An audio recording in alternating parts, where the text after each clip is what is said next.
Keep it up. Keep it up.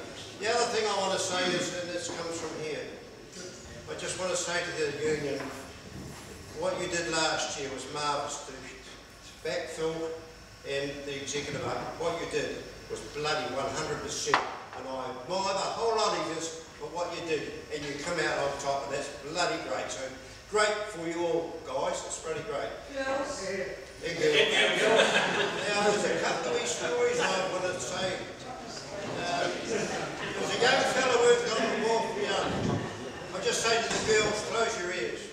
There was a young fellow working on the wharf called Phil for a few years. And he went home one night and he said to his wife, he said, I wouldn't mind buying a bit of property and running some sheep. She said, what a good idea. So they went out one day and going along the road, was a for sale sign up. Phil and his wife went up. What a nice wee house, 20 acres, we'll buy it, they bought it. So he bought 10 ewes, and he's standing there one day looking at them, and his neighbour come over and he said, what are you going to do? He said, oh, I've got some ewes here. And Phil said, how do I get them pregnant? And his neighbour said, you put a ram in. Oh, I'll have to get a ram. He said, no, he said, I'll lend you one. Right.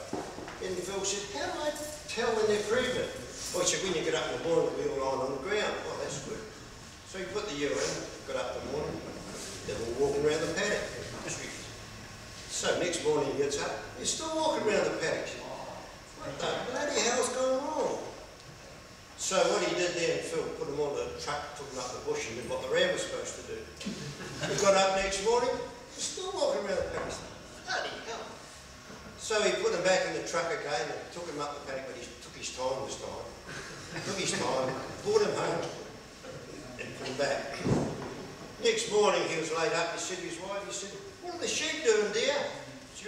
Oh, she said, one's behind the wheel tooting the horn, the rest of them on the back of the truck. And another wee one was sheep. You don't want using ears. This fella Murphy was on Chris Harris, who wants to be a millionaire one night. And he got to 500,000 quid. And up come the question, what bird does not live in a nest? Is it a sparrow, a cuckoo, a thrush, or an emu? Well, he said, I don't know. He said, bloody clue. And he said, well, you've got a lifeline, you can ring a friend. He said, I better. So he rang Paddy.